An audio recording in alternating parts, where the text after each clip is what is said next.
All right, our first agenda item is a public hearing to establish county and township bridge priorities.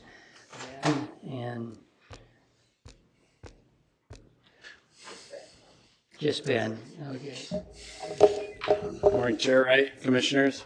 The item before you this morning is our annual bridge priorities list adoption. We're required to do this every year to be eligible for local bridge replacement funds as well as town bridge funds. And so I put together a quick PowerPoint presentation just to kind of get you familiar with the program that we have here in the county. So to be on the list, a structure needs to be a minimum of 10 feet wide or a span of 10 feet. So that could include box culverts or a standard bridge like you see on the right there. And the bridge also has to be a minimum of 10 feet wide too to be included in this list that is eligible for bridge funding as well as to be inspected. So this is the bridges in Olmsted County. So we've got 345 bridges total that we're responsible to inspect. 216 of them are owned by Olmsted County. 129 are either township or small city bridges. And you can see the red dots throughout the county. So we have a significant amount of bridges that we are responsible for. And this is our priority list for county bridges. It's the red map that Kay just handed out there, the side that's red.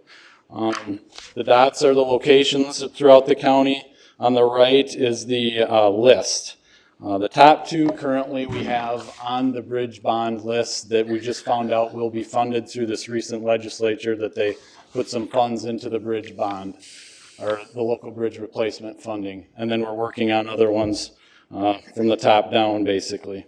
If you look at the columns from the left to right, it's kind of just the priority order, road number, location, and then if you look further to the right, the total length, that's what I spoke of earlier, needs to be a minimum of 10 feet.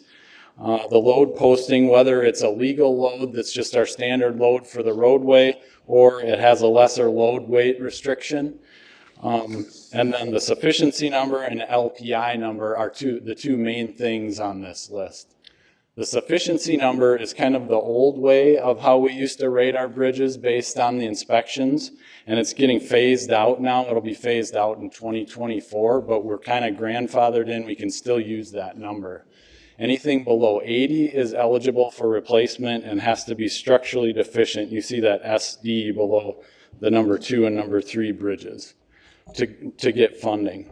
And then if you look further to the right is the LPI number, which is the local planning index. And that's the current number way of rating our bridges. And for that one, it just needs to be below 60.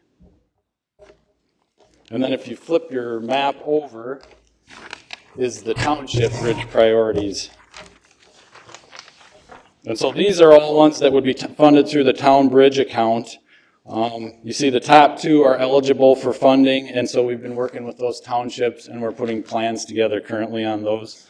Similar list, columns, and everything on that list too. So the county bridges are funded through the local bridge replacement program. We just found out that through recent legislation, the transportation bill put $18 million into that, and then the bonding bill put another $67 million, so there's $85 million sitting there for the local bridge replacement fund. And like I said, those two bridges are going to be funded through that program. And then the town bridge account, that is funded through the highway user tax distribution fund, and about $20 million goes into that every year that gets dispersed amongst the counties throughout the state. And those pictures there are of our CASA 35 bridge that we replaced, was the last timber bridge that Olmsted County owned. We replaced a couple years ago through the local bridge replacement fund. And then, yep, that's it. Unless you have any questions, this is our Mayowood Bridge that also got funding through that. It's a really neat bridge if you ever get a chance to see it. Let's check. Go ahead, questions. On the county bridges, it's 100% state funding, or does the county participate in The county participates. It kind of depends on how much money they have. They try and fund as many bridges as they can. It can be up to like 75, 80%. Usually if it's on a state aid route, they'll fund it a little less because you can also use their state aid funding. But on a county road one, it's a little higher percentage. Okay, and on the township ones, the townships pay what, $20,000? Yep, so on the town road account, the townships will pay $10,000 towards engineering and then $10,000 towards the approach work on the structure. Everything else is funded through the town bridge account, so a total of 20. Thank you. Yep. Mr. Chair. Yes, go ahead. Mr. Chair, Mr. Johnson, I just want to make sure I've understood. We have funding to do the top 5 on our list. Is that correct, of the county bridges? Is that what I heard you say? No, the top 2 are funded. They are currently on the list. The other ones we're working on plans for. So just the top 2? The top 2, yes. The County Road 102 and County Road 3 structures. And SD stands for? Structurally deficient. Structurally deficient, okay. Yep. Then if we look down to number 16 on the list, we have a bridge that's closed over the South Fork of the Zumbro. And I'm just wondering, do we have to have bridge bonding money to take it down, or at what point do we do something with a bridge that's closed? Are we replacing their bridge? I think you've got it marked for removal. Correct. So that one's been closed for a significant amount of time. It isn't utilized, so it isn't a big concern to replace it. The concern with that structure is that it's historical, so it's a challenge to do a project to get that thing taken out. We would probably do a project to deconstruct it, which would be expensive, but we've been working with state aid on how we can get a project together to get that taken out of there so it isn't a hindrance. But like you said, it is closed. And I'm sorry, we're going to do the big road tour here today, but Yep. have we not put a bridge over that South Fork as we came across with County Road 12 and then went across into the Pine Island area? Is there a new bridge in that area? No, not in that location. Okay, not Yep. that location. Okay, thank you. I Yep. see it's up further now. Okay, all right, that's what I wondered. Thank you. Commissioner Tang? So on that bridge, are we giving any thought to making it still available for bikers and snowmobilers? I mean, those are the two groups that generally use that bridge right now. Right. It's closed. Yeah, I think it was open to them at one time, but has since been closed to everybody due to its condition. There would have to be some work done on it to get it back open for pedestrians and for snowmobiles. But that's something we could explore. I'd like us to explore that. And quick clarification question, the LPI number, you said it needs to be below 60, Correct. I think, so there's many on here that are way above 60. Correct. Yep. So does that mean in that scale that we would never have access to state funds, or how does that play into the whole discussion and need and? Well, the ones that are way above, we've got them on the list because as time goes on, they'll get degraded and come down. But no, those would not be eligible for funding until they get to a condition that it would be below 60. Okay. Did that answer your question? Or? It does. Clearly, there's a couple critical intersections, places that, their LPI score is not even close to the threshold to meet to get state funding. So it's a critical part of the conversation. So, Right. so Mr. Chair, to that same area, because as Mr. Johnson knows, I'm not very well informed here, but if we have bridge number 3 on our list is structurally deficient, and it has got a rating of 58, I mean, we just don't have the money to do it. So, which you're talking about number 2 on the list? The number 3 on the list. Correct. We don't. Road number 7, bridge number 7. We're working on plans for it. Once we get the plans done, get them to state aid, it'll go on the list and get funded. We just haven't, that's where we're at in the process right now. Thank you. Yep. I think that the commissioners can, and I don't know, is this map, can the audience see that map with all the bridges Up there? up there? Yeah. I think it's good to remind people that because you live in southeast Minnesota, that you are blessed with huge numbers of bridges. And of course, that is a financial burden to the county. If we lived in Laverne, Minnesota, we wouldn't have a bridge. And we wouldn't be worried about this. And then we'd vote against state aid for bridges because we don't need one. But that's part of the difficulty that southeast Minnesota has in making sure that the state understands that we still have a huge number of bridge replacements and upkeep just to keep our commerce moving within the southeast Minnesota region. So thank you very much, Ben and your crew, for keeping track of all of the bridges that we do have in Olmsted County. Mr. Chair? All right, yes, sir. Thank you, Mr. Chair. And to Ben, could you just, and I don't need a lengthy explanation, but as I look here, I see under load posting, most of them are defined as legal, whatever that means, and then a few have some weight limits there. What is, when you say legal, what does that mean in terms of a weight limit? And really, more specifically, I'm thinking about the agricultural vehicles, which 50 years ago, most farms didn't have semis. Now a lot of progressive larger farmers, do and haul, somewhat heavy weights on these roads.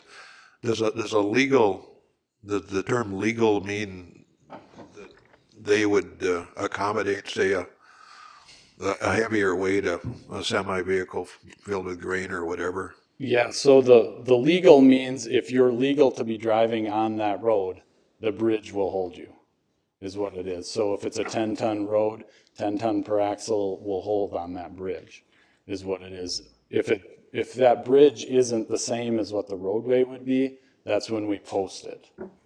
It would be lower. Okay.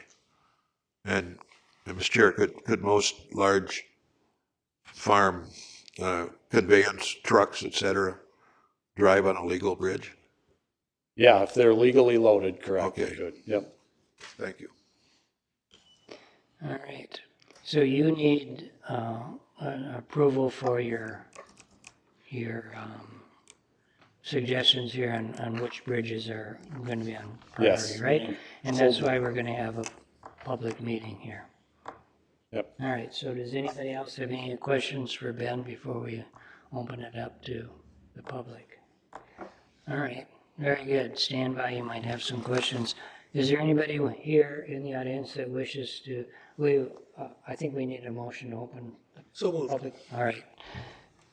So we'll open up the public comment. Second, you need a second. Second. We have a motion and a second. All in favor, say aye. Aye. Okay, we'll open up the public comment then. Is there anybody here in the audience that wishes to comment for or against the proposal before us? Is there anybody online that wants to comment? There's not. All right. And is there anybody in the audience that wishes to have some words for or against the proposal before us? Last time, anybody here that wishes to comment? I'll make a motion to close the public hearing. Second. Motion and a second to close the public hearing. All in favor, say aye. Aye. All right, motion carries. All right, so I need a motion then. I'll make a motion to approve this list of bridges for bonding. I'll second. All right, I have a motion and a second to approve the report and the bridges that Mr. Johnson has indicated. All in favor, say aye. Aye. All opposed, say no. All right, the motion carries. Thank you. Thank you very much. The consent agenda. All right, so I will read the items on the consent agenda. The May 18th, 2023 Olmsted County Board minutes. Change order number 6 for Oxbow Nature Center project. Contract award for contract numbers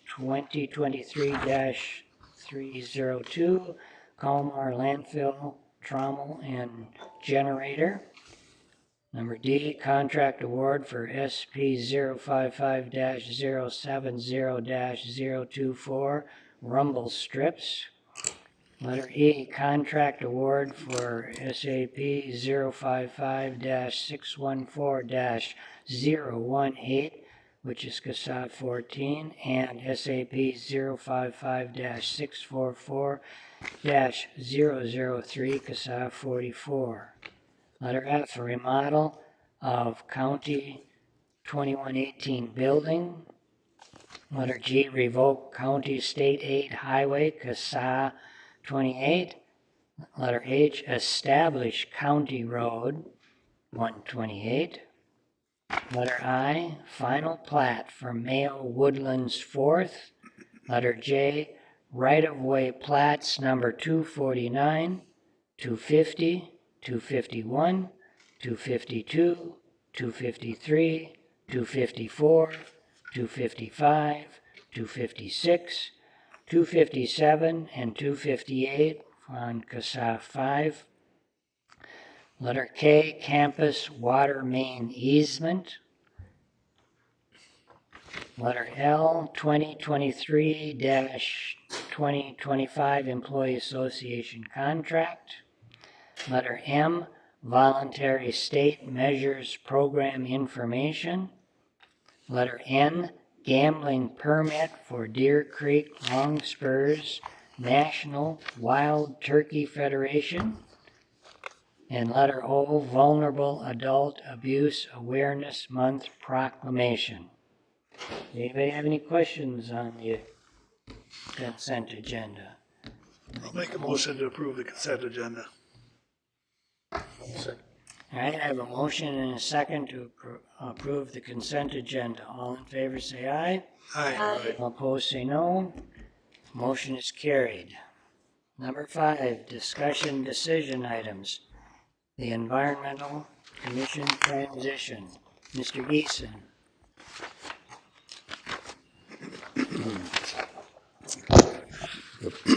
Excuse me. Good morning, Mr. Chair, Commissioners. Pete Geeson, Deputy Administrator with our Physical Development Division, and with me is Tony Hill, our Director of Environmental Resources. So we are going to walk you through where we left off in April relative to the recommendation to move from the Environmental Commission to environmental work groups. And just to recap where we left off in April, we gave you a history of the Environmental Commission with a number of successes and challenges, particularly recent successes relative to the recycling task force and the nitrate study that were really formed and worked as if they were a work group. And so we shared that information as well. Also, we came forward with our recommendation to move to the work group model, starting with the solid waste topic, given the work in Tony's area and the needs in that area. And then you had asked us to come back with a more specific plan and framework for that work. I updated the PowerPoint from what's in the packet to really include some of the work, the overall environmental work, both of our past boards and where we are today and where we're pointing to in the future. So I wanted to highlight some of those just for some context, given kind of the broad work of the county. So we do have this long history, and there's several examples that I wanted to share, and this isn't an exhaustive list, but as you know, we have our solid waste management hierarchy that we have fulfill the requirements the state gives us for solid waste, which 36 years ago, I think, is when our waste energy plant was built. So there's going back nearly 40 years to plan for that waste energy facility. And with that, the energy park property that is adjacent to that to look at future green energy needs. So those, just a little context of things you all know, but wanted to share that. Some things not everybody knows, but dating back probably, I think, 15 years or so, we put in geothermal systems at both Graham Park and the Public Works Service Center. So that was before it was something even we had offsetting revenue streams to help us with. The county was proactive in that area. The Decorah Edge Ordinance, again, something you don't hear every day, but it's actually was put into place to be able to provide protections to properties and land from development where the Decorah Shale recharges into the groundwater, where the edge of that shale can actually reduce nitrate levels. So the board put in ordinances to protect that land, and that was a number of years ago as well. You know about our water lab, you know about the solar panels out on Haverhill Township property. That was a difficult property, and it still remains some challenges with cleanup issues, but we added solar panels out there. And this Chester Heights Sewer District, a good example of where it was low-income housing with failing septic systems that we ended up connecting that area east of town to the city's water reclamation plan, and that's still in place today. So it's something that, again, from both an environmental standpoint and an affordable housing standpoint. So these are just some examples. And then I wanted to highlight what's currently in the hopper and or things that you've already seen or taking action on and or are in our future as well. So you heard our first ever climate action plan, which you heard earlier this year, mainly focused internally, but it's something that will launch us into the future relative to next steps with that to help us both focus our work internally in the county, but also what opportunities are there in the community. The soil and groundwater health program, the soil health and groundwater protection plan, that you know very, very well with Soil and Water Conservation District. The board had allocated $3 million for that. So that's, we heard today, is again, has taken off and is really being successful at this point in the program. We're contracted around the Inflation Reduction Act, which actually piggybacks on additional geothermal systems that we're looking at. So the board invested in some outside advice around the Inflation Reduction Act because of the complexity there, and to help us in how do we best get the return on the federal dollars that are invested in environmental work. And so we're starting with those two geothermal systems. We have the potential for trails and open space. That discussion started last year, but there's more in the hopper that you'll see coming forward through our physical development committee. And Tony and others are exploring solar at the landfill as well.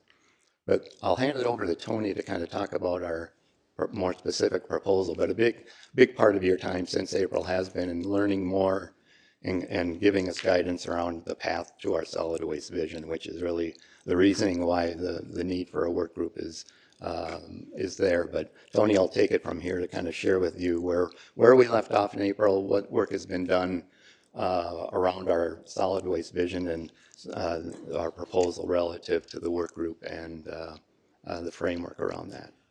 Oh, Tony? Thanks, Pete.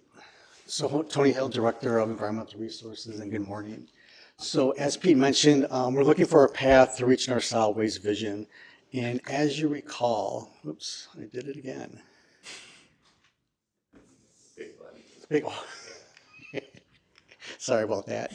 So if you recall, our 10-year solid waste management plan, the board approved last December, as well as the MPCA. And how do we move this forward into a vision of using our waste, using it as a resource, and towards our vision, which I talked about, using our waste as a resource for a safe and healthy, sustainable community. And a big foundation of this is our materials recovery facility that we just received bonding for. So that's kind of the anchor of the start of our journey into the future. And as you recall in our small discussion groups, as well as our retreat, we talked about our 4 decision items. Our compost site, what to do with the future, what that looks like. Food waste, what we could look into food waste and the options there as far as commercial composting or digestion. A residential self-haul facility, upgrading our current recycling center. And then our demolition landfill. What do we want to do with demolition waste as we move forward? And with this, as part of the group discussions that we had, is establishing not only our 10-year management plan, but with that, a 10-year capital improvement plan to go along with that.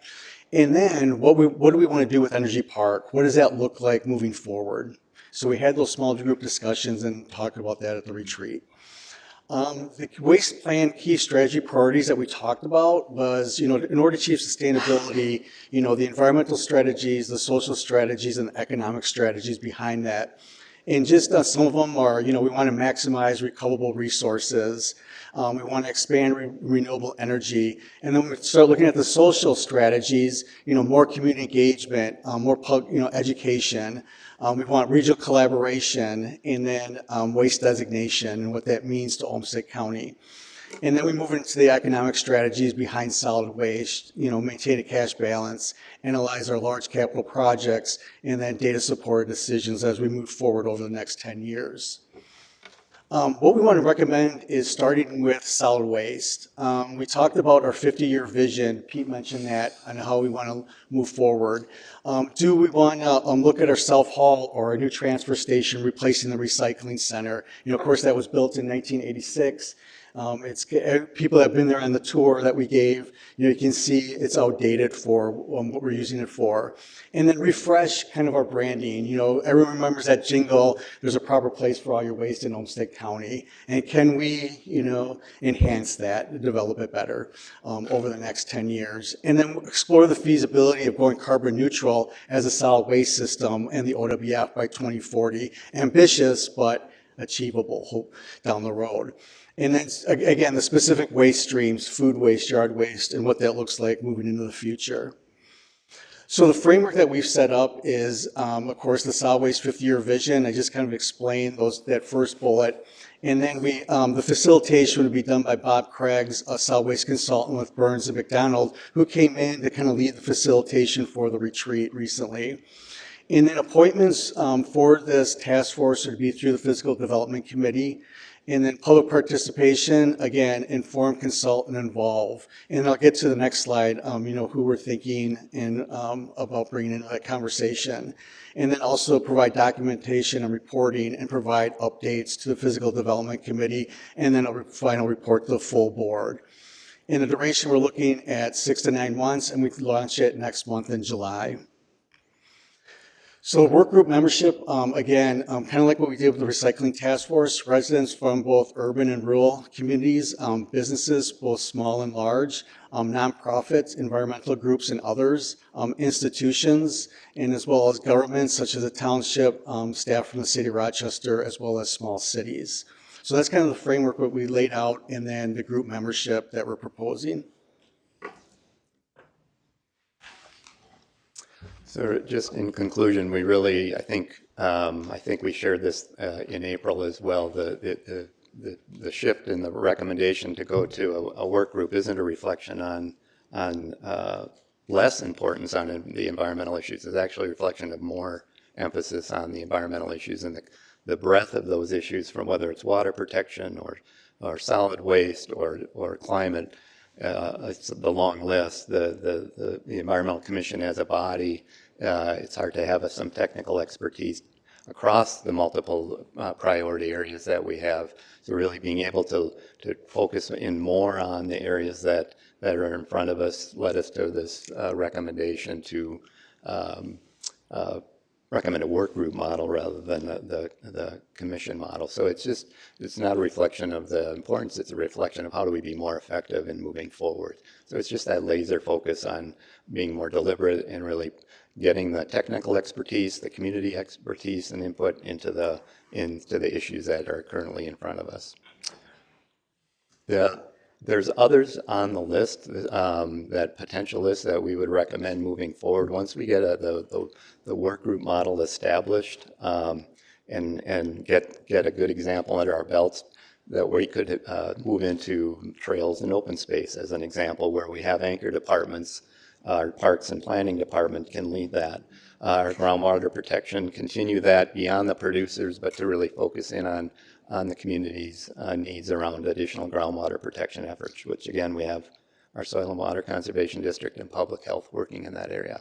And then climate and sustainability. Currently, we don't have an anchor department in that, so that's an area we need a little bit more work on through the rest of this year to really strengthen that piece of the puzzle. Tony's area is mainly solid waste. Facilities has expertise around the work we're doing on facility improvements. We don't have that anchor department like we do the others, but it's, again, a priority area we would recommend moving forward. And then also there's been discussions of other venues or other ways to engage around environmental issues outside of of our work groups that I think the board may have some conversations about. It's just a matter of we can continue those conversations outside of the particular change that would be moving forward with the commission and the work group. So that's also, I think, an opportunity moving forward as well. So with that, All right, do commissioners have any questions? Mr. Chair? Yes, go Could you ahead. go back to the previous slide, please? there we go. So is this a list? I know that there was some work that being done to look at environmental issues broadly of all the various things that the county is dealing with, because we've got a long list of things we're working on. And so is this list a kind of prioritized list of things that you think will be ready for work groups in 2024? And so this is somewhat a list of top issues, maybe not in total rank order, but a prioritized list of all the things we're dealing with. These are kind of next in line. Right, no, yeah, I would say yes, Commissioner Cascade, where we have things in the queue that we hope once we get the experience with our work group process, but then the next things on the to-do list would these be the top three. And then if you go back a couple more slides, when you're looking at the makeup of the proposed work group for solid waste, you're looking at, as I understand what you're saying, is a broad environmental oversight commission does not provide the kind of focus that that you think is most useful in making the policy decisions and the development decisions on each of these topic areas. So you want to be more flexible to be able to have work groups that are composed of residents, businesses, nonprofits, and so on, that really have a direct amount of information that would be relevant to the topic at hand.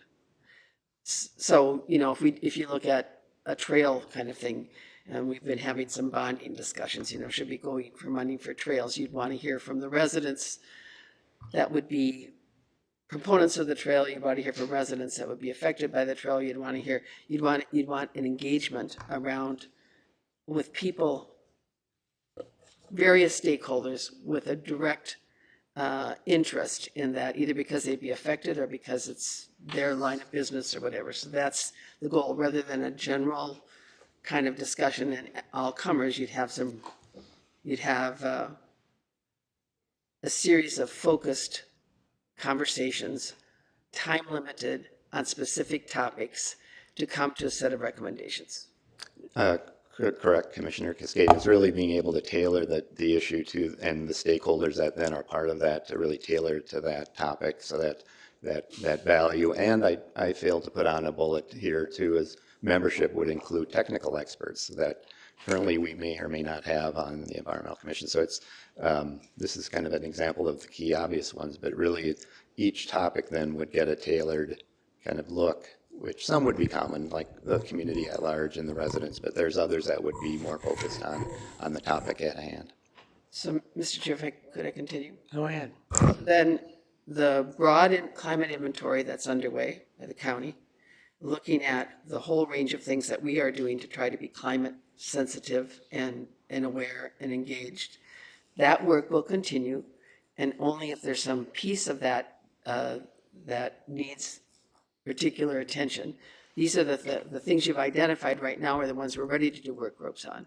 We also have the whole open space work that's going, and of that work you've identified, would you go, I think it's the trails group that you identified as, trails and open space. For that, you can anticipate right now that we're going to want to have a citizen engagement process, a very direct advisory work group on that. So these are things that we can anticipate direct citizen engagement to provide advice, counsel, and direction. Yeah, and in 2024, we hope to launch, especially the first two, I could say. The last one is where we don't have that dedicated staff resource like we do the other two topics. So that's still up in the air. We have to sort through how we best resource that. So the word potential maybe should be in parens, anticipated maybe, work groups? Yeah, potential, that's where I kind of thought from a staff's perspective, these would be the next in line, but we have to work through it, particularly the climate action planning and sustainability is we have strong expertise in select areas and subsets, but not the broader, someone to coordinate all that and put it all together. And so each work group, you're assuming right now that probably will be accountable back to the Physical Development Committee for doing the appointments and hearing reports and so on, then eventually there may be other public processes for citizen engagement as the work continues. Right. We would also, for the first one, put together a communications kind of engagement plan just to cover, so that could go beyond just those people involved in the work group, but make sure the public overall is aware of that work and how do we best look for and communicate at a minimum what that work is involved. I think there's others.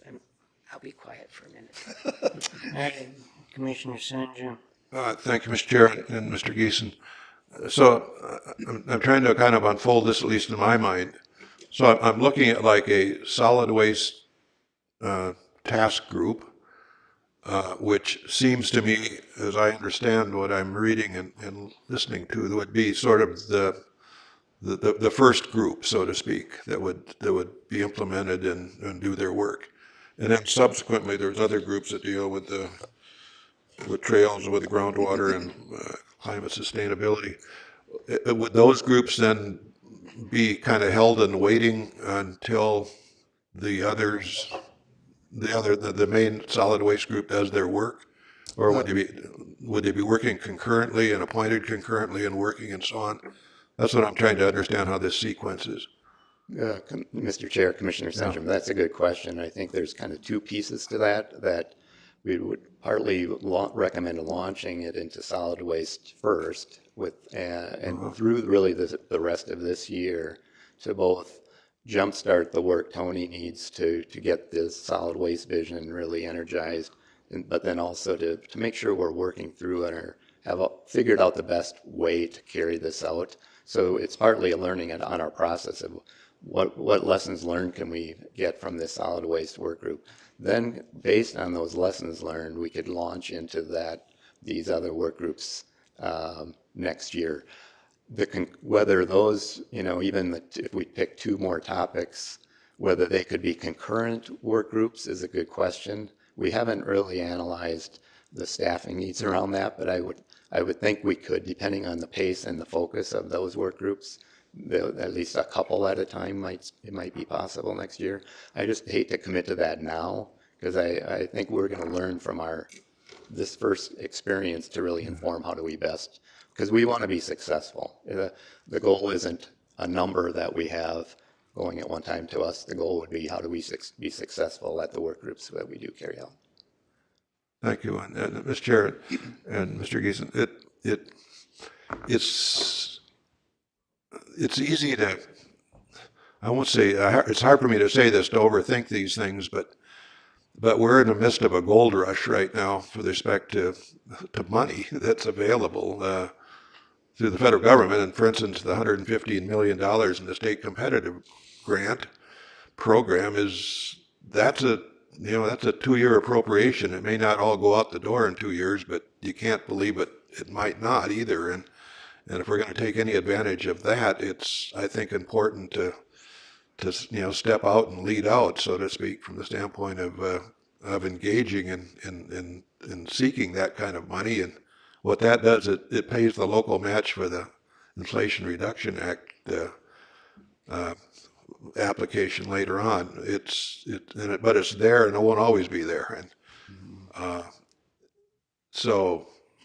I'm sitting here questioning whether or not this task group can act fast enough to do what we probably think we're going to have to do anyway, and just to formalize the thoughts that some of us have around the table already in terms of what the future of that incinerator facility might be from the standpoint of the new age incinerator and decarbonization and things like that. Commissioner Senchum, I think that's another good question, and I would see these processes as happening concurrently with our legislative work group and others, the full board, relative to And then the advisor we have with about the Inflation Reduction Act, we've allocated, the board allocated, I think, up to 155,000 to work with on these 2 geothermal systems, one at the Public Works Service Center and one at the Regional Public Safety Training Center.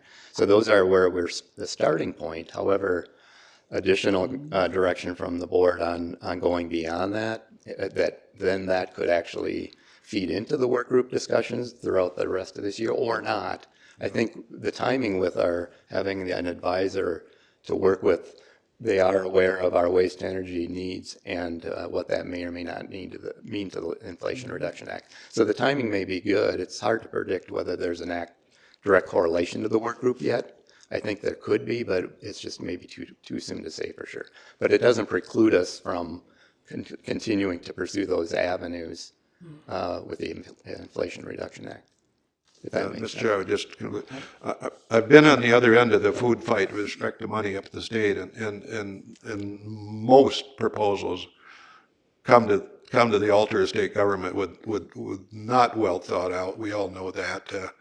They're contemplated locally and put on a piece of paper and set up there and with the hope that somehow the county or, pardon me, the state government will fund it and life will go on. So I'm kind of hoping that we don't overthink this to the point of we being, last on the list. I won't say that, that's being facetious, but too late in the game to be strongly considered for funding for our waste energy facility.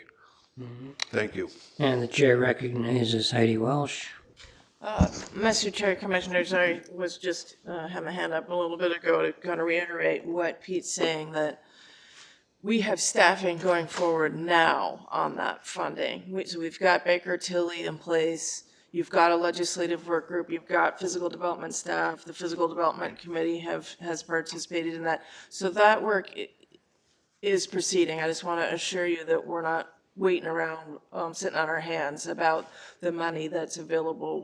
We're pushing forward, and right now we're working with Baker Tilly to figure out what is the best thing for us to go after in terms of that Inflation Reduction Act, where are we best suited to be able to get the money, and then we'll also be able to go after the state funds that Commissioner Sanjim referred to as match money. So, thank you. Yep. Very good. Any other questions from any other commissioners? I don't have a question, but I would just make a few comments regarding the proposal that was put forth. I agree with the work group design as put forth, and certainly want to see the process that we design and how it evolves in choosing community representation, ensuring we have those content experts at the table, clearly critical part of these work groups. And I agree with you that we're going to learn from that process throughout 23, and then hopefully in 24 really be ready to hit the ground running. I hope that this discussion about a broader oversight group doesn't stall our forward progress, which I see in the work groups. We need to begin moving forward with the work groups, get some forward progress going.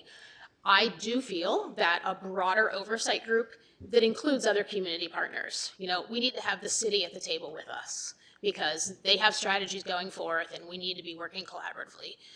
We're not there yet in those discussions to put that group together and really understand what that group looks like and move forward. So let's get going with the work groups, get some action in progress, continue this great momentum with funding that we've just received, et cetera, move forward, but continue to envision and understand how we bring partners to the table in a regional type collaborative, and to ensure that we're all playing our role, bringing our resources together well in impacting for the greater good collaboratively. But to me, that's a longer term vision that we just need to continually think about.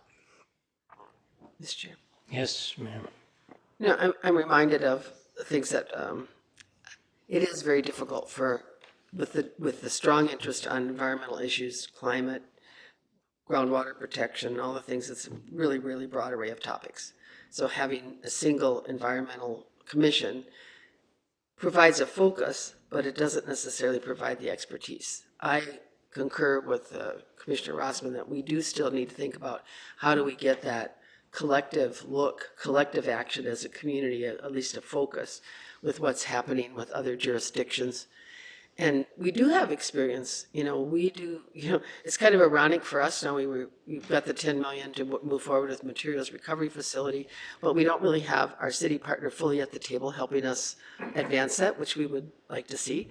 But we have done things like the One Watershed plans, where we really worked across jurisdictions to try and protect the watersheds. And we've learned a lot from those experiences as well, that as much as we value our soil and water conservation elected officials and that board, they can't do it alone, and having a real focus on a particular watershed advances things in ways that doesn't happen. So what you're really saying to us is, let's learn from that, and let's take each of these pieces and let's focus with the expertise and with being more conscious of community engagement and citizen input to the process.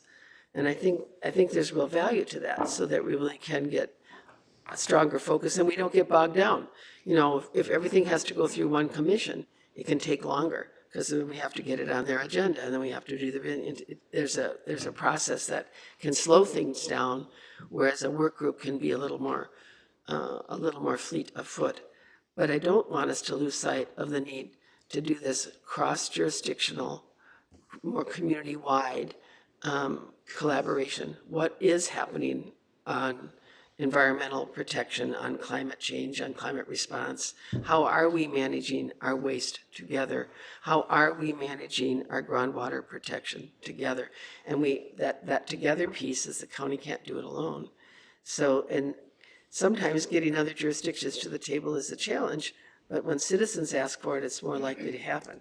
So I think that cross-jurisdictional conversation needs to happen, as well as the technical work groups, the focus that you're proposing for these four immediate topics, learning from our waste management system plan to trails and open space, to groundwater protection, to climate sustainability. I think we have been a leader historically. I mean, we're one of the few waste to energy facilities that meets all the standards, we want to continue to be innovators and leaders in that area, but we don't want to lose sight of bringing our citizens along and listening all along the way to them as well. So, Commissioner. All right, yes.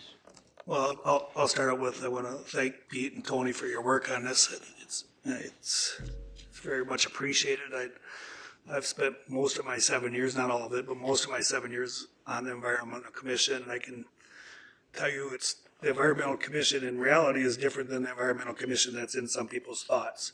It's full of well-intentioned people, but the design of it does not work to our needs. It's more of a information gathering as compared to an information providing. So it takes staff time, and we educate a small group of people on various subjects, maybe 10 subjects throughout the year, but it's very rare in my 7 years on the board that I've ever seen the information go the other direction, where the Environmental Commission provided a value to the board and to the county as a whole. And it was not the fault of the people on the Environmental Commission, because every one of them was well-intentioned and had an environmental concern and a great appreciation for environmental issues.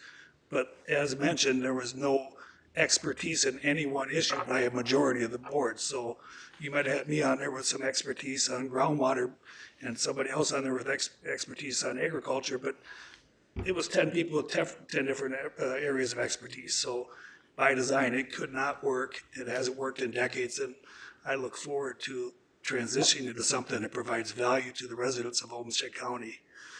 So with that, I'm going to make a motion that we transition from an Environmental Commission to task force model. All right. So we have a motion before us, Second. and we have a second before us. Are there any? Do I need something? Did I do something wrong? No. Thank you, Tom. Within the resolution, you'll see the date of October 1st. That is a date we put out there because we're working through a couple small ordinance changes as it relates to appeals to ordinances. So that provision is also So it there. takes, to begin on October 1st. is And, that and what if we you're need to, if we have an appeal to an ordinance, it's really around the well and septic ordinances, which we haven't had in a number of years, so we're not anticipating any, but Right. we may need to put the EC on call. But the reality is it's very right. low likelihood. I'll amend my motion to begin on October 1st and to add my thanks to the many people who have volunteered their time on the Environmental Commission over the years. It's greatly Can you appreciated. put the resolution on the screen? Is that possible? You need a second for my amendment. Yeah, I'll second that amendment. Right, thank you. Just waiting for just a second here to see the resolution.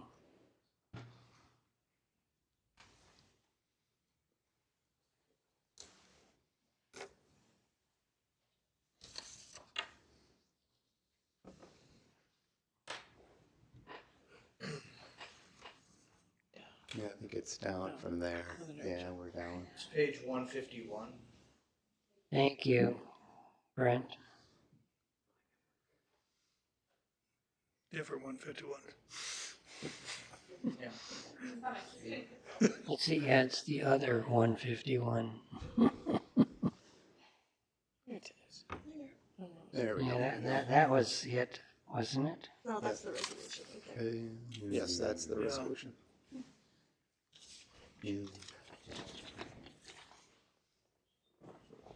We would recommend an edit. We were intending to insert under the now therefore be resolved, Olmsted County Board of Commissioners terminates on October 1st. Which Okay. is not reflected in that. All right, so the That's the motion intent. before is that the Olmsted County Board of Commissioners then terminates the Environmental Commission as of October 1st. And ensuing that, begin the process of our, that you just described, Mr. And which Gleason, would start in July. Yes. which will start in July. All right, and I have a motion and I have a second for that. Mr. Chair? Yes. I'm trying to understand, on a personal basis, I don't have any problems with the work group thing as proposed. I mean, I think something as specific as the Olmsted County Waste to Energy Facility perhaps needs that technical expertise from the standpoint of an advisory group to help, kind of find the path and get us there. But I'm trying to understand how to split this thing, because I would like to see some sort of a community group go forward. And in fact, I do have an amendment, Mr. Chair, on the creation of I call it a climate commission, a commission that would act specifically around the subject matter of greenhouse gas reduction as it relates to climate change. Wouldn't deal with land and water and all those other issues, but it would deal specifically with, from a community perspective, as we talked on the slides about socializing this. I think that's important. And at least as I propose, and I'll hand it out here momentarily, this commission would, if you will, socialize the reduction of greenhouse gas reduction in Olmsted County in paths that it, over the course of its meetings, would deem important, at least from the standpoint of being effective. But Mr. Chair, procedurally, and maybe our lawyer can help us, or at least help me, is there a way to split this resolution such that we do abolish the Environmental Commission, but at least we're able to consider my amendment? All right, before the lawyers weigh in, Brent, is that all right? I'm going to ask for the motion and the second, and to vote on this motion first. All right? So, Then- Mr. Chair, Just a second. All right? Mr. Chair, if you do that, my amendment is no longer an amendment. Well, no, it probably It's a isn't main an motion. amendment, but generally the board is aware of amendments that we're going to act on far before the board meeting. And we had plenty of time to discuss all these things. It doesn't mean that your amendment or your motion or your suggestion isn't a good one, but I do think that the board needs to deliberate on that before we would take up that issue, and then we can come back at a different time. Mr. Chair, that's fine, well and good. Are you suggesting there might be another time when we could collectively deliberate on this? Sure. There's always another time when we can collectively deliberate on this, yes. All right?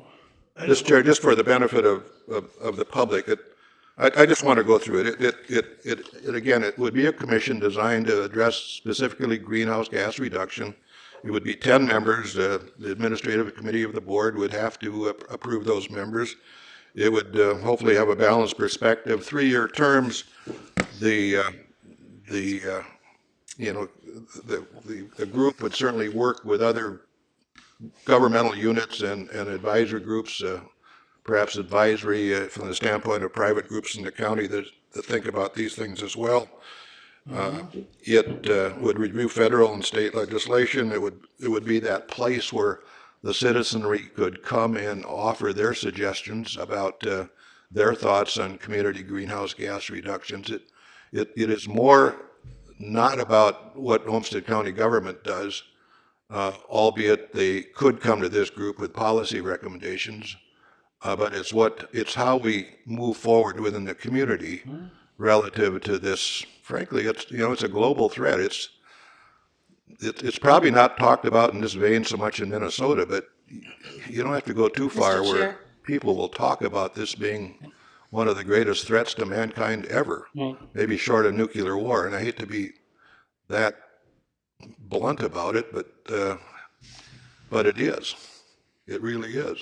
And I don't think our county can and should ignore the fact that in order to be effective on this, we have to bring the citizenry to the table, and we have to have a vehicle to do that. So, Mr. Chair, I would hold off on this, but with hopefully the promise of being able to have some other discussion. Well, we have an upcoming retreat or another committee of the whole, and we can put that on there and we can discuss that. I don't think that there's anybody on the board that recognizes that this is not a serious issue. And that's not it, and we're not ignoring the issue. The county has been out ahead of the other counties on this for years. We still are ahead of the other counties on this. And I do appreciate the fact that we have citizens that are just as interested in climate sustainability as the Board of Commissioners are. And we are looking for ways of staffing all these kinds of things. I mean, these things just don't take place by themselves. It takes a great deal of staff preparation and staff time in order to manage these kinds of things, and we have to have some time to get that set up. But we will act with due haste as fast as government that does its due deliberations can act, But yeah, I mean, I got a grandkid. I want the grandkid to grow up in a great environment. As the rest of us do. This isn't ignoring that. This is trying to approach this in the best way possible that we can. So we will take up your suggestion, but not today. All right, and we will have some discussion about that. I mean, that's the way that I would like to proceed. So I do have a motion. I have a second before us. I'm going to call for the motion. Could we restate the motion, because I think we had a verbal amendment to the motion, so there may be a bit of confusion. Right. So I wondered if we could restate the motion. I'll restate the motion. So I support Resolution 23 to phase from Environmental Commission to Environmental Task Force starting October 1st. Right, and we will start on our other committees that will be looking at this starting in July. Fair. All right, is that the seconder, is that your understanding? Yes, it is. All right, so all in favor say aye. Aye. Aye, opposed say no. No. All right, motion carries. Thank you very much. All right, state legislative update in 2020. Mr. Chair, point of personal privilege. Yes, ma'am. Mr. Chair, Commissioner Senja, I think your idea has merit.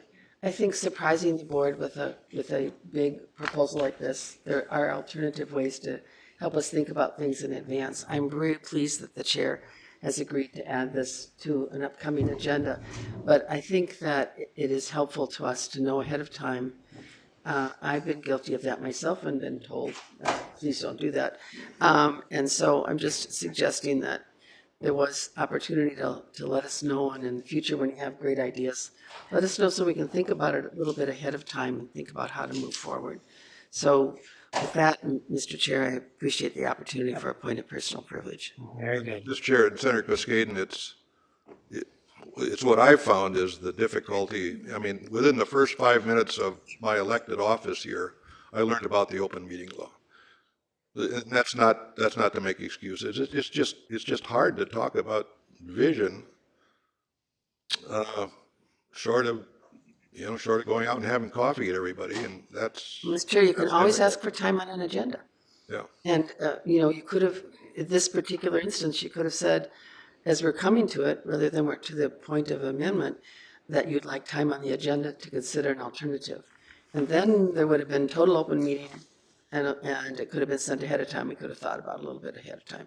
So I think we don't want to close off discussion. We want to certainly want to adhere to the open meeting law, but you're not going to get the thoughtful kind of work that you want us to make if we're surprised with a very comprehensive amendment.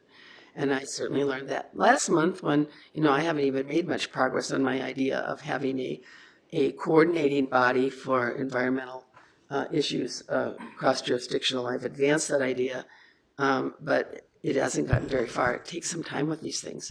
So let's give each other notice when we have, if we can, or not expect to be able to do a very detailed amendment for when the discussion is well underway. So it's just, how do we work together? I respect your passion for this issue, and I respect that you really want us to look more comprehensively. I think you and I are kind of agreement there, and then how do we get there? And we won't make our best judgments when we surprise each other. So that's all I wanted to say. Thank you. Mm-hmm. I'd like to move on with the agenda, please. We have the bonding priorities update.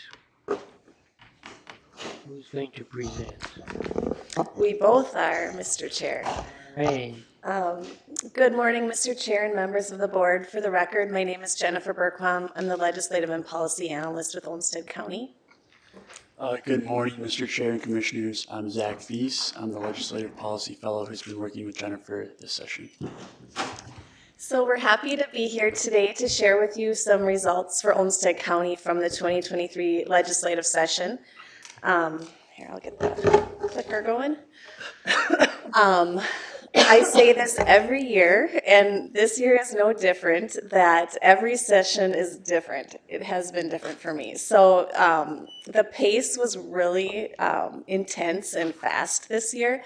So I'm definitely worn out and ready for a break, but happy to be here with you today. I do want to briefly thank our legislative delegation. They really worked hard for us this session. They listened to us, made time for us, and really came through with some results. So we're thrilled about that.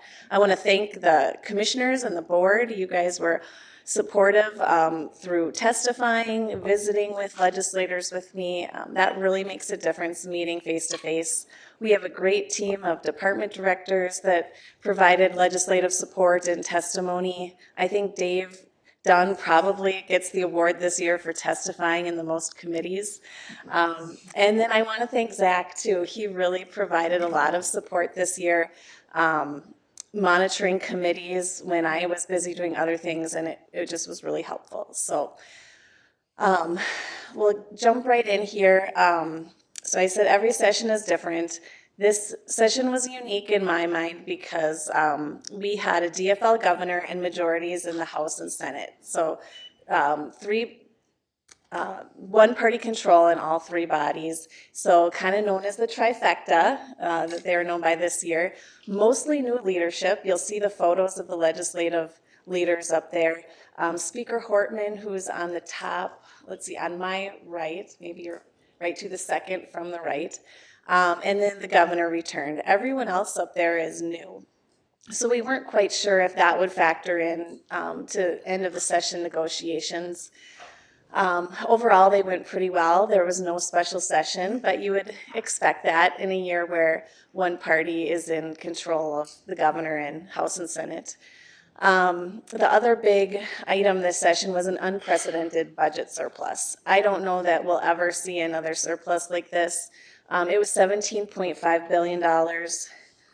12.5 of that billion was carryover from last session.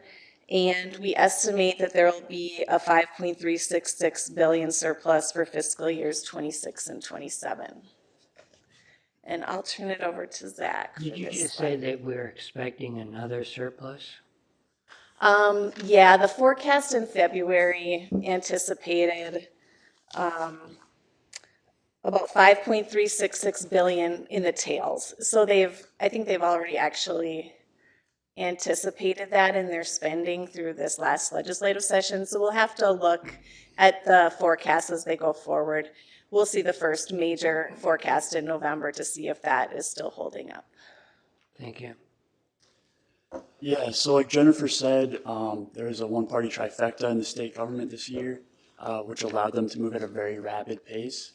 And then in addition to the large budget surplus, there was a lot of room for the legislature to get a lot done.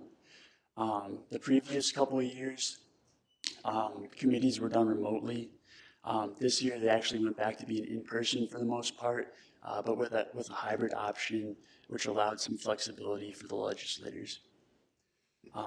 Like I said, it was a very rapid pace this year, with over 6,500 bills being introduced just this session alone.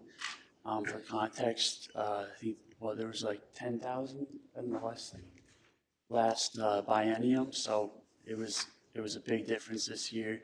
A lot of bills introduced, and it was kind of like trying to drink out of a fire hose a little bit, for me at least, because I'm new to all this. So it was a little overwhelming at times. Yeah, well, this is the way it always is, Zach.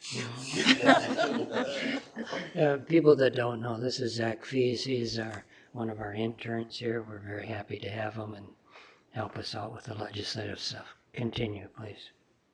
So the first bill was passed on January 11th. This was the federal tax conformity bill. 75 bills were passed in total. In comparison to the last budget session in 2021, there were 35 bills passed in the regular session and then 11 in the special session. So they almost doubled the amount of bills passed this budget session. And feel free to stop us too if there are any questions throughout the presentation, and we can definitely take them at the end as well. So overall, the total budget for the biennium, they set at 71.5 billion. Again, a lot of this, this is the base coming in was 54.1 billion, according to the forecast. So a lot of that increase was due to the one-time surplus. We anticipate the spending for fiscal years 26-27, known as the tails, will be 65.2 billion. And then the majority of the new spending was allocated to K-12 education, health and human services. They split the spending up between two bills. Health was negotiated separate from human services, which is a little bit unusual. Transportation received some significant funding this year, both one-time and ongoing new revenues. Capital projects, so that's where the bonding came in, both bonding and cash. Refunds, aids, and credits, this was in the tax bill. And then housing had a one-time $1 billion budget, which is unheard of for housing, so we were really thrilled with that too, being that housing has been a priority here in Olmsted County for several years. And I think Zach has this one. Go ahead. Yeah, so we, Olmsted County did really well this session in terms of our priorities. We saw success on 13 of our 14 priorities this year, so we're very excited about that. Okay, I'll move into our priorities next. These are, we kind of split up our platform or priorities list this year, and these are the items that were specific to Olmsted County, so kind of the capital projects. Overall, we received $23 million in the capital investment bill between cash and bonding, so really thankful for that support from the legislature. $10 million for the materials recovery facility. That covers just under 1/3 of the total cost. The Graham Exhibition Center was funded at $8 million. That's a little less than our request of $10 million. The CASA 44 Trunk Highway 14 interchange received $5 million. So we're really hopeful to be watching the awards for the Corridors of Commerce program and hopeful that some funding comes through there. We need a significant amount of money to actually construct the interchange. We have the design work underway right now, as you know. And then in the legacy bill, they funded the Parks and Trails Fund. And specific, or particularly of interest to us, is the Greater Minnesota Regional Parks and Trails Commission. And they had recommended $2.05 million in funding for our Oxbow Park Campground relocation project. And with the funding of that through the legacy bill, we hope to be moving forward with that too. All right, some of our statewide capital investment projects got passed as well. In the transportation area, we saw $12 million for a local road wetland replacement, $78.9 million for local road improvement, and $67 million for the local bridge replacement program. We also saw continued funding of the Behavioral Health Crisis Facilities Grants Program, which our own Commissioner Sendrum actually helped start during his time up in the legislature. And we also used that funding previously to build the CERC, so it's nice to see that program is still in use today. In the housing area, there is $72 million for public housing rehabilitation, which our housing director, Dave Dunn, has said will be very helpful for Olmsted County. Okay, getting into some of our other priorities then that we kind of grouped in our state supervised county delivered services area. So we first have our resource recovery facilities. This is one area that it was sort of a defensive position, I guess you could say. We were trying to protect the viability of the facility, going into the future. And it wasn't a total loss, but there were some policy provisions that passed that will likely have impacts to the facility long term. So the first would be the passage of the carbon-free by 2040 bill. The positive is that it gives us some time to plan, and I know we had a long discussion on that earlier this morning. So I think we have some time to determine what we want to do about the carbon issue and waste energy. There also was some legislation that passed on the environment bill related to cumulative impacts. And let me see here, I have some notes. It would require the MPCA to deny permits if they would add to the cumulative adverse environmental stressors in an environmental justice area. It includes the metro area, cities of the first class, and I believe tribal lands also. So I think we anticipate this could have some impacts for us here with the waste energy facility. In consultation with Tony, I think we're just going to have to work with the MPCA and wait and see how this policy potentially plays out. But other than that, we had some great successes in pretty much every other category of our priorities list. So we've been working on community supervision, probation funding for several years, and the legislature funded an increase of $43 million in that area, plus a change to the formula which counties are supporting. So this equates to an approximate $1.4 million for Olmsted County.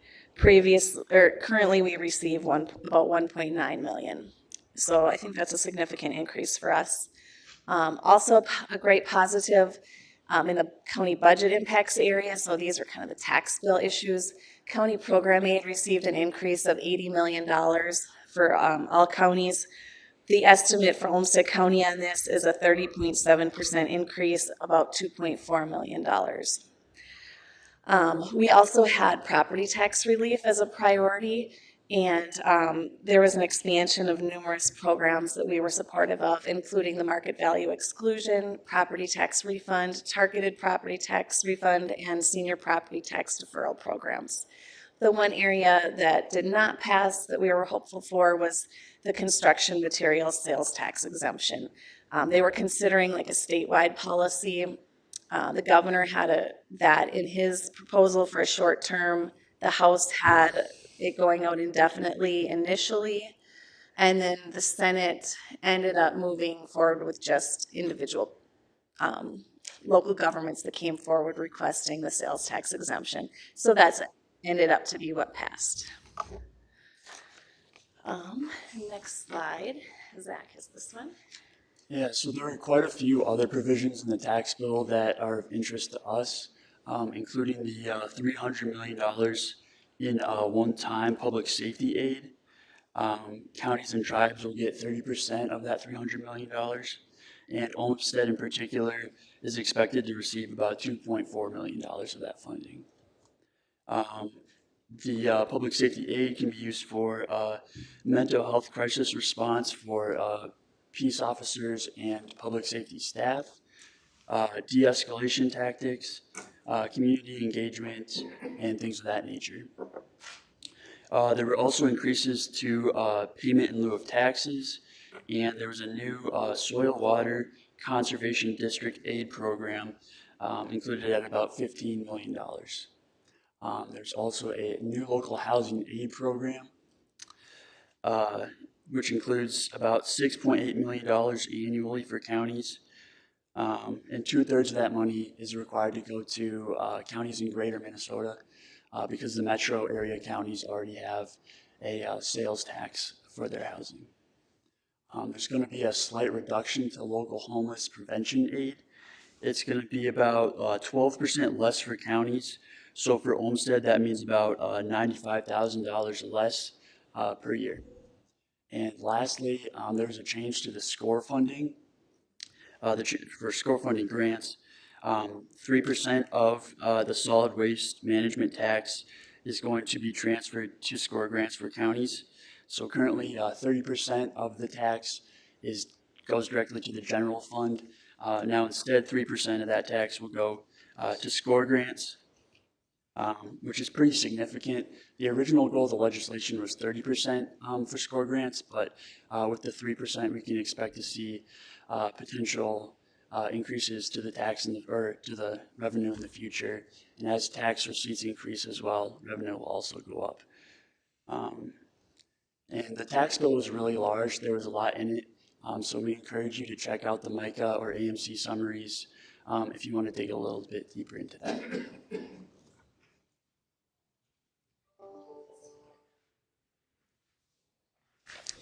So continuing with state supervised and county delivered services, the legislature made a pretty significant investment in public health. They allocated about $10 million per year for the public health system transformation grants. And they also allocated about $8 million for public health emergency preparedness and response for counties and tribes, or for local governments and tribes as well. Also in the HHS bill was the implementation of the Families First Prevention Services Act, which will bring Minnesota in line with the federal law, and it increases state funding for child welfare programs and grants, particularly related to prevention, intervention, and kinship programs to kind of try and keep families together. So that's good to see getting in line with federal law, and it'll hopefully lead to better outcomes for child welfare throughout the state. I just add real briefly on this too, the local public health dollars are counties have never received this kind of investment in local public health. And so that's a really big deal for us. And these funds, they're going to work with the SHAC group to determine the formula for distributing them. Commissioner Cascaden serves on SHAC. What is the acronym again? State Community Health Services Advisory Committee. Yes, it's a mouthful. So we're really excited about that. And we don't know the appropriations yet, but this will be ongoing funding that is directly to counties, and hopefully there will be some flexibility with that too.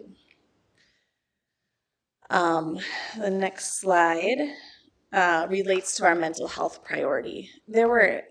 There's always a lot that is done in the mental health area. A lot of stakeholders working on this issue. There's just a few things that, in working with AMC, I'm flagging here for us, but I think we're going to need, over the summer, we're going to need to do a deeper dive in these health and human services bills to see what else is included there. But a few positive things, there were significant investments in workforce investment incentive grants, 14 million in the first biennium and 9 million in the second biennium for school-linked behavioral health grants, 18 million one-time funding for mobile crisis grants. That has been a priority of Olmsted counties in the past. And then there's some startup grants for new psychiatric residential treatment facilities.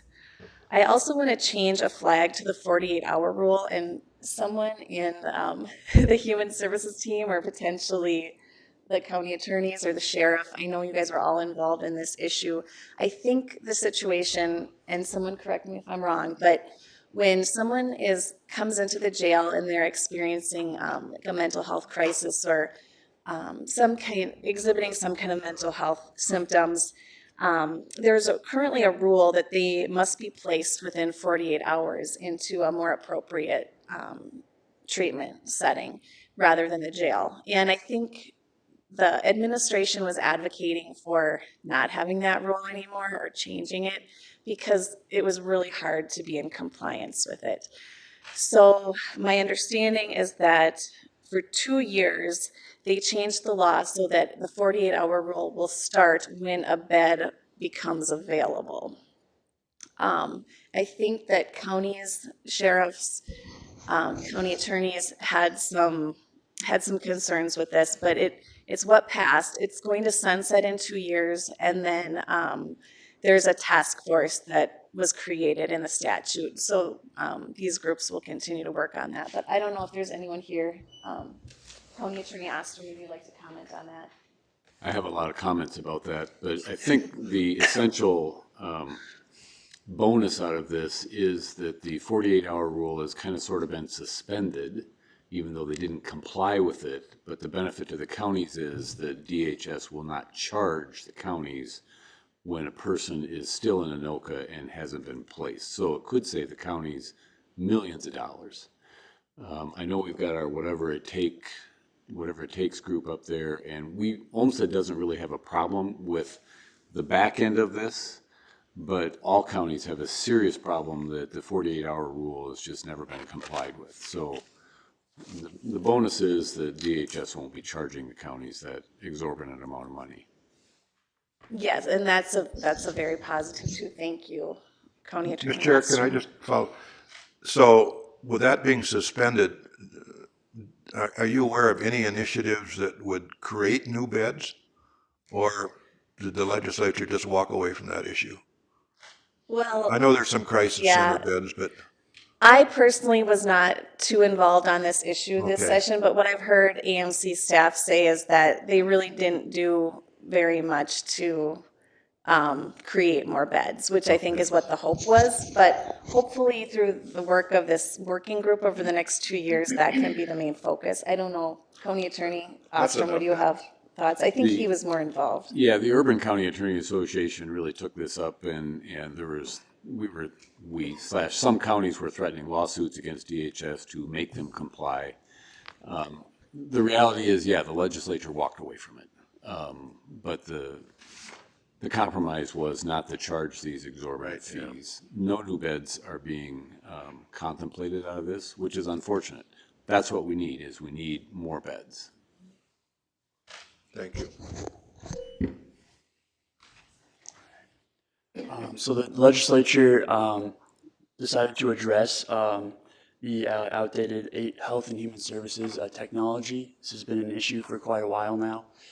They made a $198 million investment in our technology systems, or for DHS, to transform the system to bring it up to date. Unfortunately, there's no direct money for counties in that, but it'll still make a big impact on kind of making our systems more modernized. Included in that funding is $30 million for children and families programs, which includes the child care assistance eligibility system, and there's also $31 million allocated to improve the Minnesota eligibility technology systems as well. Then another allocation that we did not expect going into this session was $36 million for counties to help with the medical assistance unwinding process. So the peacetime health emergency is over, which means that we have to go over eligibility for medical assistance. And the governor signed this bill into law on March 30th because it's a really urgent priority and they wanted to address it immediately. There's going to be about $900,000 for Olmsted County in the first 2 weeks of July. So that funding will really help the county navigate that difficult process.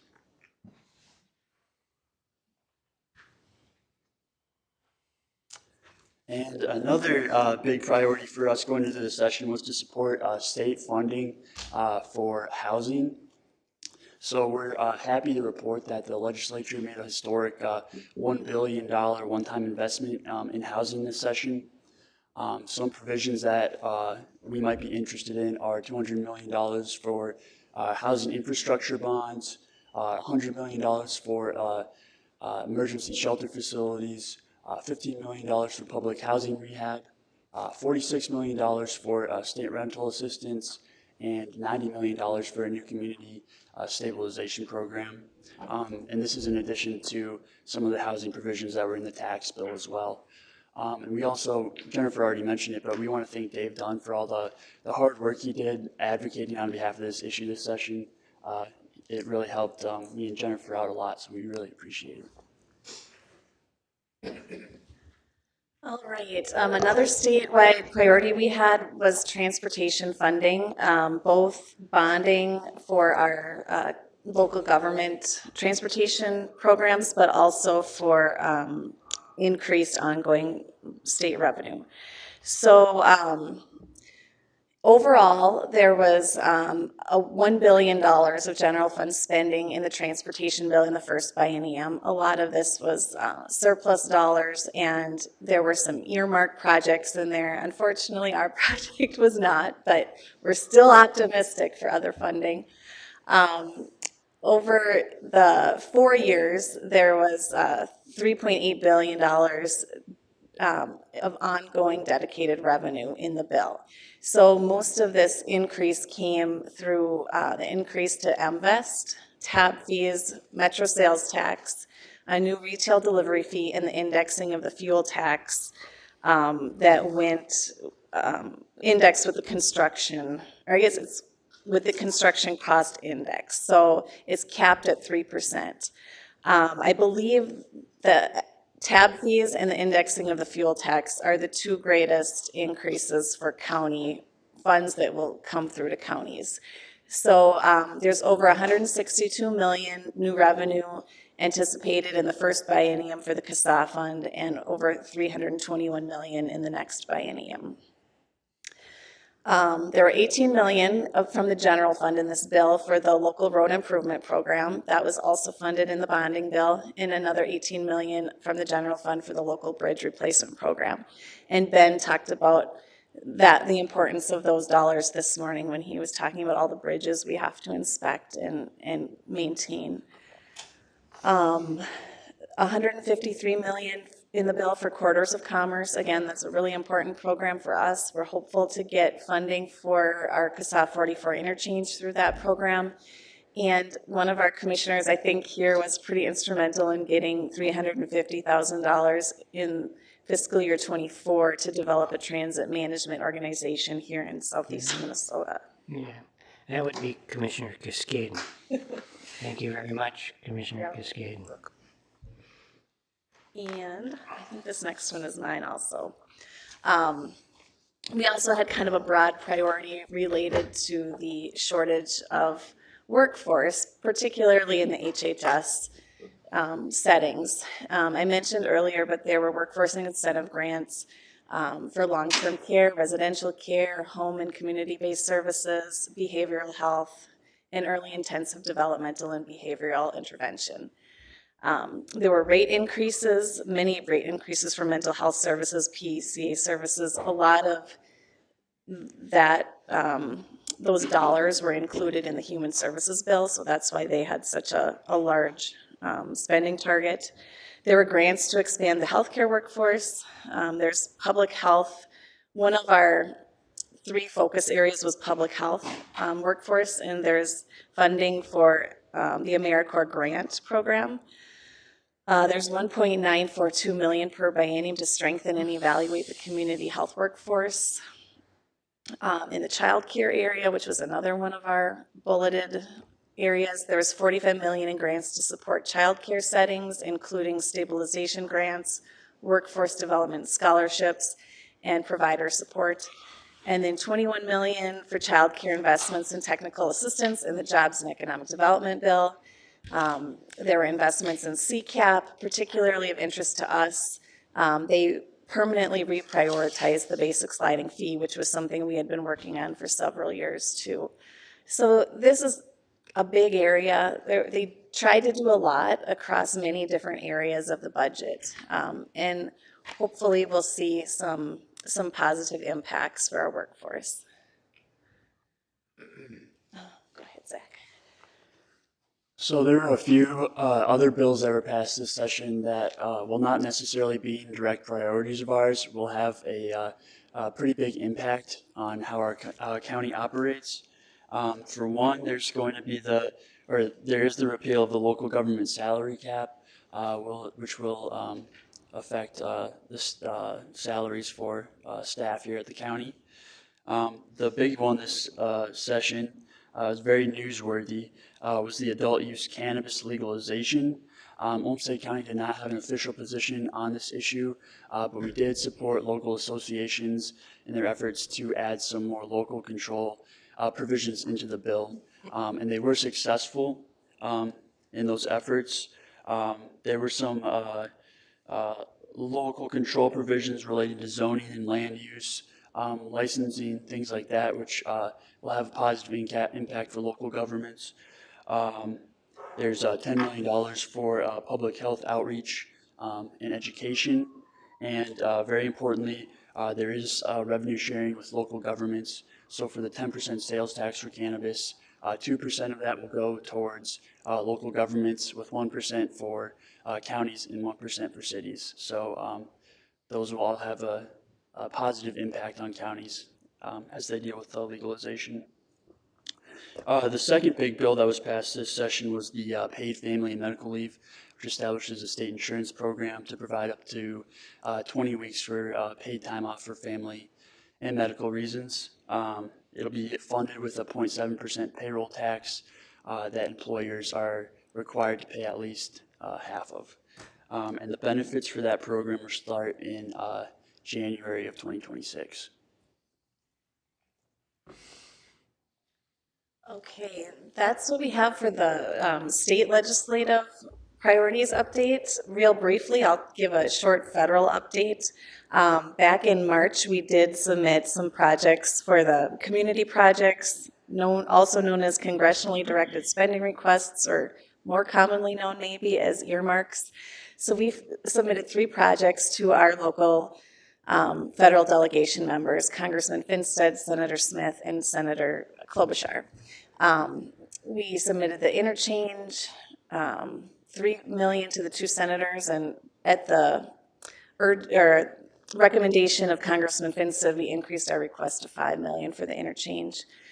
We requested $960,000 for the Farmers Market Pavilion and 1.633 million for the Oxbow Park construction project relating to the campground relocation. We also had a policy related to allowing federal health care to continue for individuals housed in local jails prior to conviction. That's also a NACO priority, so hopeful to see some progress on that this session for the federal level. And then we also applied for an EPA Swiffer grant, so solid waste infrastructure and recycling, I think. And we requested, I think the max we could request was 4 million, and so we requested that much to help with the materials recovery facility. Hopeful that we receive that. We have not heard yet, hopefully soon. And then we also applied for a federal raise grant for the interchange, and that was the larger dollar request. So waiting to hear if we'll receive funding either from the federal government. Commissioner Tyne. So if, let's say we're successful in that, those federal grants, do they come off the total construction cost, or do they come off our portion of the cost?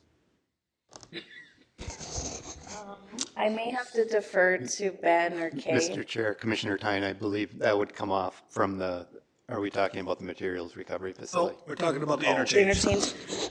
I think it would kind of depend on how much we receive.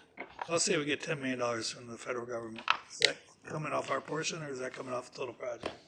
Well, I can defer to Ben, but I guess in my thoughts is that it would probably come off our part, and then the state would still have to come up with their share, but I don't know. I mean, I think we still need to do the cost participation for the interchange, and Right. come on up. Sorry.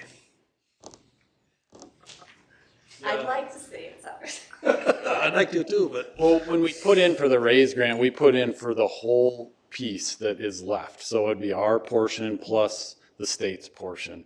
Okay. If we were awarded less than that, we'd have to discuss it and figure out. I mean, the state has no money to put into the interchange, so we want to get the project built. It so would be whatever our it takes. portion, and we'll make sure that the state understands that. Thank you. I guess we'll find out. Mr. Chair, as long as Ben is up here, I've been holding on this question, I might as well ask him, or maybe Jenny. No, is there any, what we used to call it TED funding, the Transportation Economic Development money, and do you know anything about appropriations in that area this year? And whether or not they're of any substance? I'll look. I remember seeing it. I don't think it was Not a a lot? lot of money. Yeah. TED is usually a little bit smaller, I think. Yeah, right, okay. But I'll check the bill and get back to you. I mean, the obvious question is if we could, in any amount, if we could use that on that 1444 interchange. Yeah, and keep piecing things together. Yep. Something to look at for sure. So next steps, we're going to continue advocacy efforts at the federal level. We're going to be analyzing and implementing state funding opportunities this summer. We need to begin work on our 2024 session priorities this summer, and kind of top on that list will be the bonding priorities, because next year is a traditional bonding year. So the legislative group has already started talking about some potential projects. There's a June 16th submittal deadline for the Minnesota Management and Budget System. That just means that you get them into the queue early. It goes out in the legislative book, so the bonding committees know what projects local governments are thinking about, and then they'll reach out to us and schedule some bonding tours, hopefully.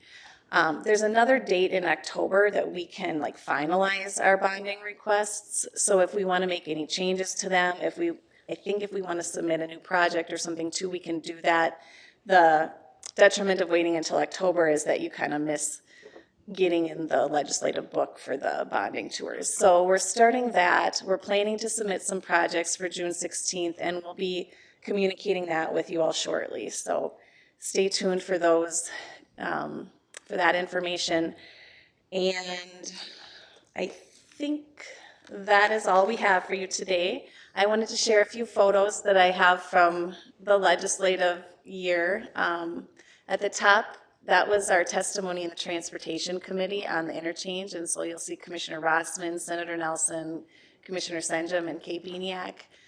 In the middle picture is kind of our legislative group team up in Senator Nelson's office. And then the bottom is Commissioner Cascaden testifying on the local government aid bill in the House. So I think we had a good year overall. I want to thank everyone again for your help and your support, and happy to take any questions. Do commissioners have any questions? Any comments?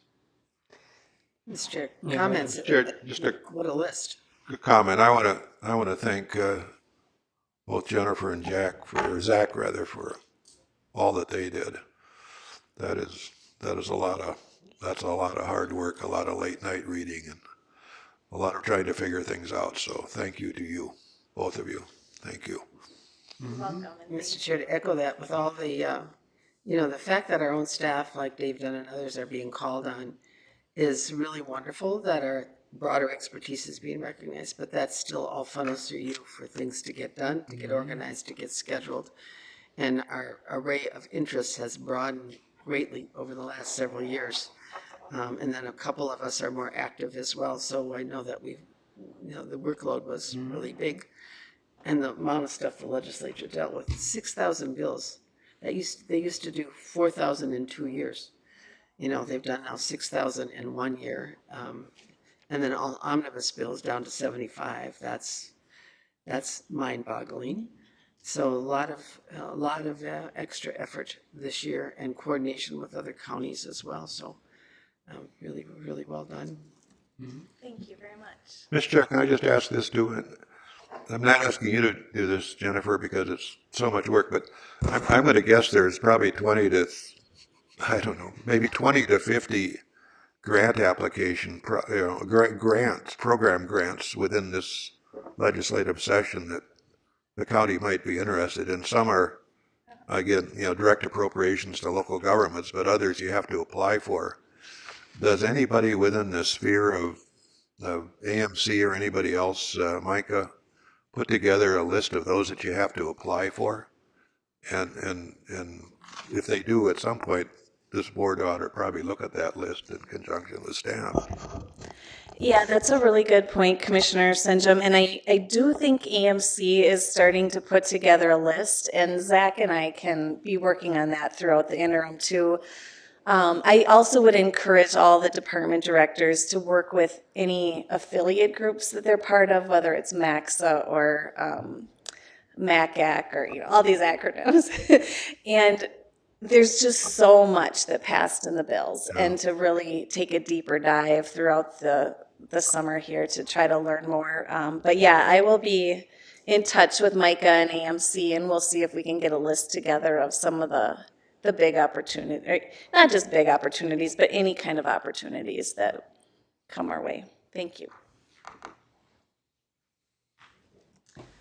Any other questions?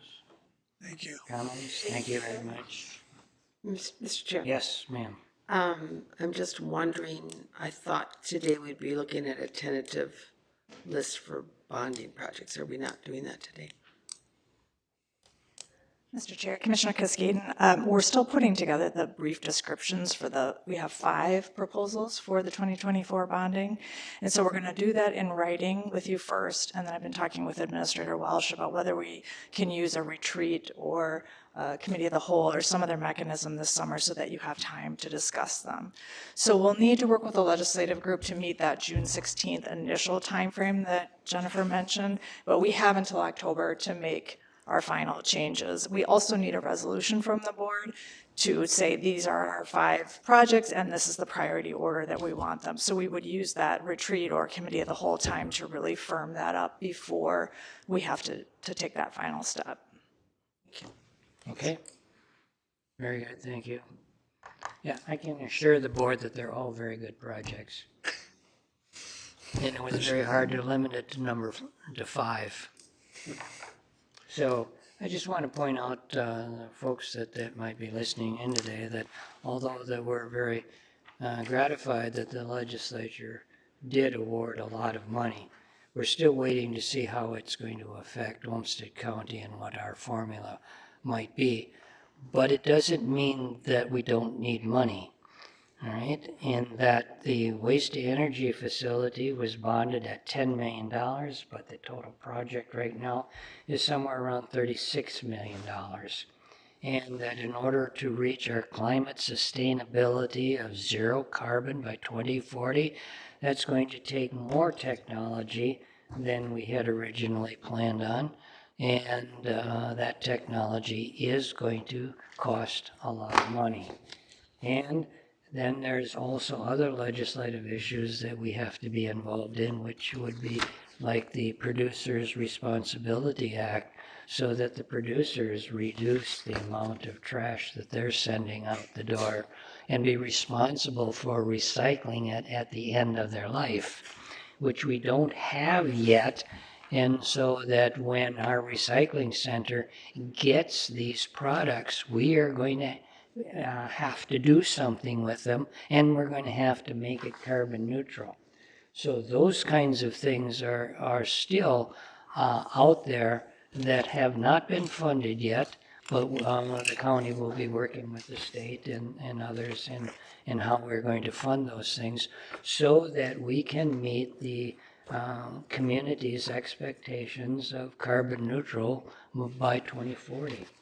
So, and the county tends to look ahead on those things, and so I'm sure that we are going to be able to meet those goals and come up with reasonable plans. We're very fortunate that we have people that are working with our waste management system that are very aware of these products and technologies. You've heard from Commissioner Sencham many times about the kinds of technology that we really need to look at, and those technologies are going to cost money. So we're going to have to be very frugal with our investments, but also be very aware of how we can meet those things. So before I move on, I would like to have a motion to accept the two people that applied, Tony Neal, the Extension Committee, and Jody Graham for Public Health Services Advisory Board. Mr. Chair, I want to make a motion. This is the first motion I've made in my county life. I would move approval of the indicated individuals for the proposed positions. Second. I need a second. Did they get? Got it. Got a second, all right. Well, thank you very much for your first motion, Commissioner Sencham, and it was a very good motion and very well accepted by the chair. I do appreciate that. All right, all in favor say aye. Aye. All opposed say no. All right, we'll notify those people. All right, so board and committee reports. All right, who would like to start? Usually we start at the end, we'll start in the middle. I'm not going to give a report today. You're not going to? You have one, but you're not going to. Okay. That's very correct. good. I'm going to withhold All right, it. very good. No report. All right, I have nothing to report. nothing to report. Commissioner Sencham, do you have a report? Couple of things. I think you know that the Olmsted County Historical Society received $500,000 worth of money relative out of the legacy fund relative to the Stopple Farm. We're going to be bringing Senator Fung Her and Representative Leon Lilly to the farm. That's my job, to get them down there and not only thank them, but give them an opportunity to frankly see what they funded. And with the idea that there's a request to follow. The other thing, and I'm not sure if Commissioner Podolsky, I'll just mention it, that the last Health Services Advisory Committee, there was a report on health disparities relative to the LGBTQI community. I'm covering that one too. Yes, okay. And so she's going to cover the rest, but I don't know if we're going to have a proposal coming forward on that or not, but we had a good presentation. The other thing, a couple of us were in Austin yesterday for the district meeting, which I found informative, not only from the standpoint of content, but But to meet our area commissioner, that's a good thing to do. So that's it. Very good. Thank you. Commissioner Podolsky Smith. I do have a report. As Commissioner Senjum just mentioned, at a recent Public Health Services Advisory Board meeting, we got a presentation from Holly Hess, who's a program manager for Olmsted County Public Health Services. And the name of this survey and report was Non-Heterosexual Residents' Health Disparities. And it was part of the 2022 Community Health Needs Assessment. Heterosexual versus non-heterosexual was the top 3 most significant disparities for each of the 3 community health plan priorities: mental health, drug use, and access to care. So in addition to disparities within these priorities, the disparities are prevalent in numerous other indicators with the community needs health assessment, such as financial stress, social connectedness, and neighborhood safety. Through the use of the UCare grant funds, Public Health is conducting a community co-design project to explore ways to tailor and increase access to care for non-heterosexual residents. And this is connected to survey results that were presented to us at the Human Services Advisory Board, which were parallel results simply pertaining to our youth population. And in this report, the Adolescent Mental Health Report was a 2022 Minnesota student survey. And the report, this is really key. The report presents mental health data from the 2022 Minnesota student survey, along with trends from previous surveys. So students experiencing long-term mental health problems, emotional distress, and self-harm, and suicidal ideation were most likely to be female, non-cisgender, meaning trans, gender non-conforming, or gender non-binary, non-heterosexual, and self-reporting having poor or fair health. So these results are deeply concerning and point to an urgent need for greater resources and supports for our LGBTQ plus community. Targeted interventions and collaborative well-being interventions could be a way that Olmsted County really leads on this response. And Olmsted County is a leader on so many issues, and this could be an area in which Olmsted County takes the lead as well. Thank you very much. Commissioner Cascade. This morning, the Health, Housing, and Human Services Committee of the board met, and there's a couple things that came out of that meeting that I wanted to call out. One is sort of related to juveniles, that the Health and Human Services Advisory Committee is also looking at some of the issues we've had with particularly juvenile mental health and behavioral health issues, and that they are preparing, they're doing a deep look at that, and the question was, what's the best way to sort of bring that to the board? And our recommendation to go back to the group, and both Commissioner Rossman and Commissioner Podolsky Smith serve on that committee, is that we probably should have a committee of the whole meeting or a briefing from them at a board retreat before they finalize their recommendations, so that we can kind of take that forward. We had a deep review of all of the various corrections grants that we received, and we recommended, just so you know, we recommended that for the first time we cover some of the costs for the Safe Harbor program that's going to be running short of funding. It's only about $25,000 for the grant that's been received from the state for those provisional employees. It's going to be about a 2-week window where we're short of funding, and we recommended that the department's contingency funds can cover that cost But why I'm bringing it to your attention is because it would be the first time that we're using local levy for that program. But we felt that that was really an important service not to discontinue and to continue. So that was our recommendation to Mr. Grancy. Another thing that came out of the meeting this morning was a discussion about fraud prevention. We were looking at the grant we received for fraud. And this is in the financial assistance arena. And the legislature, and calling this out really for Ms. Berquam, the legislature has made some changes which basically says don't try to recruit small amounts of fraudulent reports, just let them go. And we think that that's something that county should take up. It is going to have an impact on our revenues, but the bigger impact is that it sort of implies it doesn't matter if you do a little bit of fraud.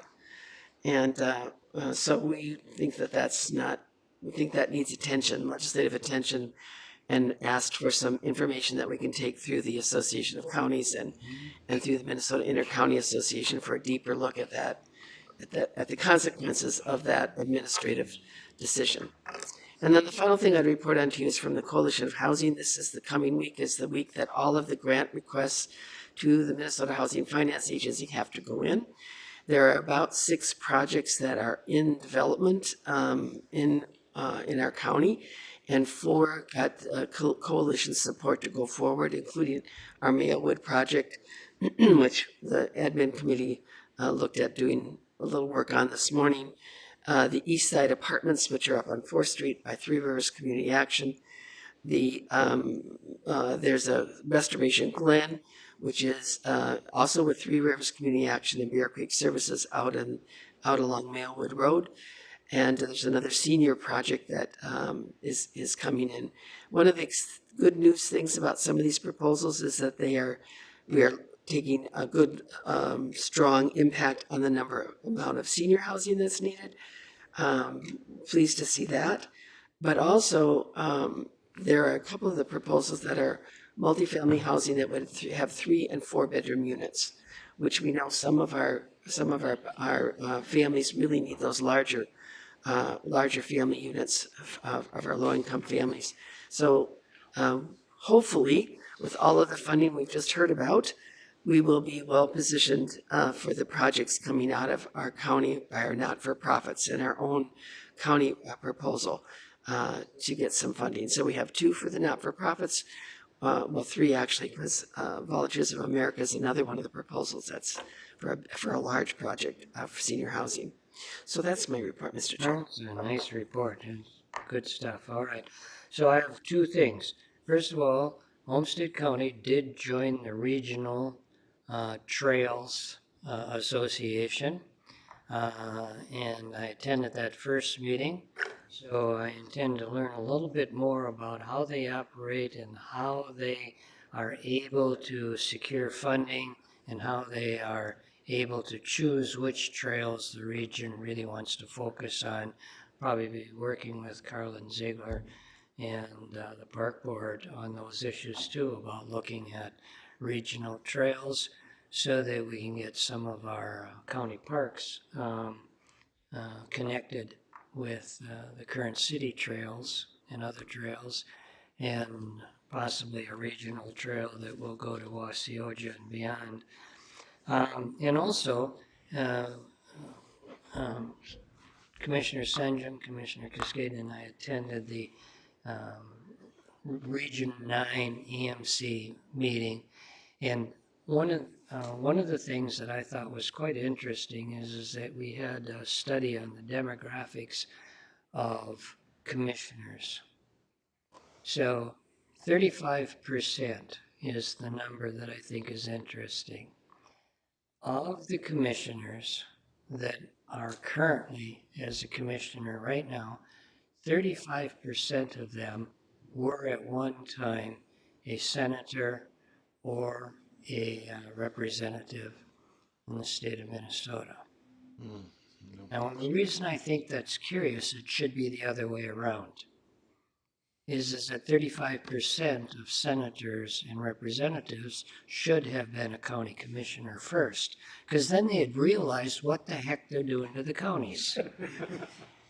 And I think that a lot of those people, once they become a county commissioner, understands that interplay much better between the county and the state, and understand that the theories that sometimes come out of the state legislature do not have the practical application that they think it should have. So, you might think about that. Maybe we should change the requirements for becoming a state legislature. A citizen and an age and must have been a county commissioner for at least 12 years. So understand the process. Of course, you understand that I am saying that with humor in case my humor doesn't come through. So I do appreciate that very much. So I will call for a motion to adjourn. Second. All right, we are adjourned. Thank you very much.